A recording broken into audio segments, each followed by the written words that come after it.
Ternyata cairan putih di jasad driver ojol yang tewas dibunuh bukan milik pelaku.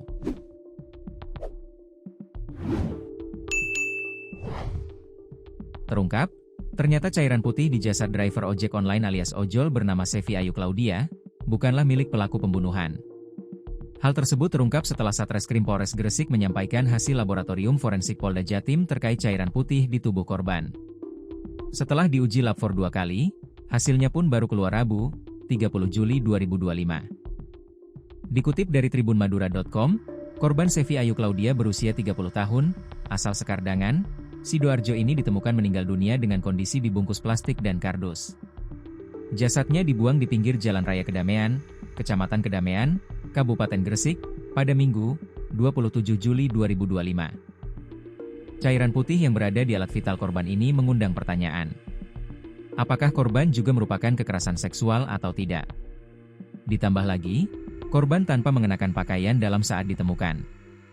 Hanya celana jenis legging abu-abu, kaos hitam, dan jaket Levi's. Kita kirim uji swab vagina itu dan tadi hasilnya sudah keluar penyampaian dari lab for, cairan yang ada di bagian korban pada saat diuji, positif semacam sperma. Saat diuji kembali yang kedua apakah di dalam cairan itu, apakah sperma milik pelaku atau cairan vagina milik korban, hasilnya disampaikan positif identik dengan milik korban atau jenazah, hasil lab DNA, kuku jari, maupun cairan vagina identik milik korban.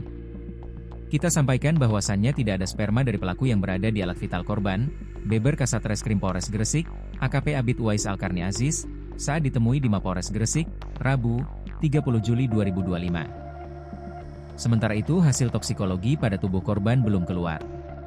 Hasil lab for cairan putih bukanlah sperma pelaku, melainkan cairan dari alat vital korban, menepis adanya tindakan kekerasan seksual yang dialami korban. Sejauh ini hasil pemeriksaan laboratorium, tidak ada, tambah Abid. Abid membeberkan beberapa fakta baru. Terkait tawaran korban menjanjikan tersangka menjadi PNS dengan menyetorkan uang sebesar 5 juta rupiah. Keterangan awal tersangka saat diamankan telah didalami. Kami sampaikan bahwasannya disampaikan di awal penyampaian korban menawarkan pekerjaan terhadap pelaku yaitu PNS itu kami sampaikan tidak benar, karena kemarin berdasar keterangan tersangka, kami lakukan pengujian atau pendalaman.